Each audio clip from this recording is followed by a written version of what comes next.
Hello बच्चों, कैसे हैं आप। आज मैं आपके सामने कक्षा 10वीं के व्याकरण भाग के पदबंध के बारे में बताने आई हूँ। तो चलिए शुरू करते हैं। तो सबसे पहले उसकी परिभाषा। पदबंध को अंग्रेजी में फ्रेज कहा जाता है। जब एक से अधिक पद मिलकर एक व्याकरणिक इकाई का काम करते हैं तो उन सारे जो बंधे हुए पद हैं उस इकाई को पदबंध कहते हैं। जैसे वह बहुत सुंदर बच्चा है। वाक्य में हम बच्चे के बारे में बात कर रहे हैं। बच्चा हमारा शीर्ष पद होगा, बाकी वो सारे उस पर आश्रित पद होंगे।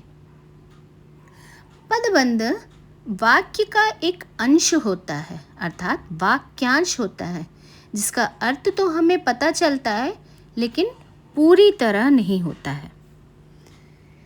तो वाक्य की संरचना में वाक्य एक शीर्ष पद होता है और बाकी सारे उन पर आश्रित पद होते हैं। पदबंध को 5 भागों में बांटा गया है: संज्ञा पदबंध, सर्वनाम पदबंध, विशेषण पदबंध, क्रिया पदबंध और क्रिया विशेषण पदबंध। तो चलिए सबसे पहले देखते हैं संज्ञा पदबंध के बारे में। जहाँ पर संज्ञा के बारे में बात किया जा रहा हो, राइट, वहाँ पे संज्ञा पदबंध कहलाएगा। अर्थात संज्ञा की जगह जो प्रयुक्त होने वाले पदबंध हैं उन्हें संज्ञा पदबंध कहते हैं। जैसे दशरथ पुत्र राम, पड़ोस में रहने वाला मोहन। तो हम यहाँ दोनों वाक्यों में राम और मोहन के बारे में बात कर रहे हैं। हम जानते हैं राम और मोहन दोनों संज्ञा शब्द हैं और वो शीर्ष पद है। पदबंध की पहचान: वाक्य में जिस पद से हमारा अंत होता है, यदि वह पद हमारा संज्ञा हो तो संज्ञा पदबंध, यदि हमारा वह पद सर्वनाम हो तो सर्वनाम पदबंध, क्रिया हो तो क्रिया पदबंध, विशेषण हो तो विशेषण पदबंध। यह पदबंध पहचानने की एक ट्रिक है।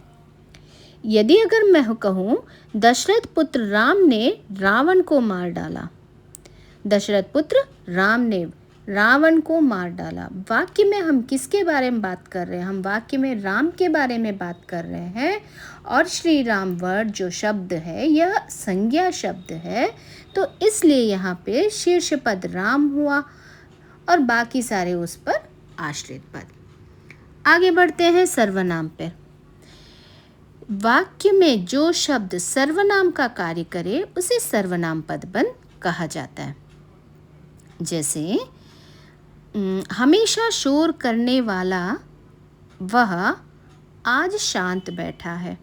हमेशा शोर करने वाला वह आज शांत बैठा है, राइट। या दहाड़ने वाले तुम, मारने वाले आप। यहाँ पे तुम और आप ये दोनों भी इन दोनों से ही वहाँ पे हमारा वाक्यांश खत्म हो रहा है और अंतिम शब्द हमारा सर्वनाम है, इसलिए यहाँ पे दोनों ही सर्वनाम पदबंध होगा। नेक्स्ट आता है विशेषण पदबंध। जहाँ पे संज्ञा की विशेषता बताया जाता है और शीर्ष में विशेषण हो तो वहाँ पे विशेषण पदबंध कहलाया जाता है। जैसे मीठे मीठे सपने देखने वाले लोग अकर्मण्य होते हैं। इस गली में सबसे बड़ा मकान शर्मा जी का है। मतलब शर्मा जी के मकान की विशेषता बताया जा रहा है कि वह सबसे बड़ा है, इसलिए यह विशेषण पदबंध होगा। गुस्से में लाल हुआ अफसर चला गया। अफसर हमारी संज्ञा शब्द है और वह कैसे है? गुस्से में है, इसलिए वह उसकी अफसर की विशेषता बताया जा रहा है, इसलिए विशेषण पदबंध होगा। क्रिया पदबंध: क्रिया पदों का समूह क्रिया पदबंध होता है। मुख्य क्रिया शीर्ष पद और बाकी उस पर आश्रित पद होते हैं, राइट। जैसे कि पतंग में हवा उड़ती चली गई, हमारा मुख्य पद उड़ती चली गई। क्या उड़ती चली गई? पतंग। तो यहाँ पे रंजक क्रिया भी होते हैं। मैं लिख सकता हूँ, बालक खेल रहा है। बालक क्या कर रहा है? खेल रहा है।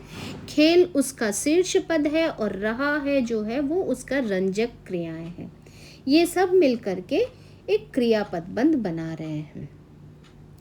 और आखिरी वाला हमारा क्रिया विशेषण पदबंध। क्रिया की जहाँ विशेषता बताया जाता है उसे क्रिया पदबंध कहते हैं। यहाँ अव्यय पदों का भी समूह होता है।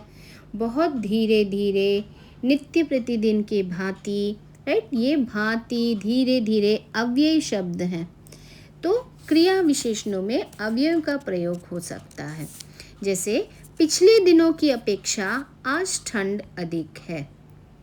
उत्तर से दक्षिण तक एक लंबा रास्ता जाता है। तो यहाँ पर क्रिया विशेषण शब्दों के साथ शीर्ष पद होते हैं। तो बच्चों, कैसे लगा आपको पदबंध का व्याकरण? मैसेज करिए, कमेंट करिए, लाइक करिए और हाँ, सब्सक्राइब जरूर करिएगा। धन्यवाद।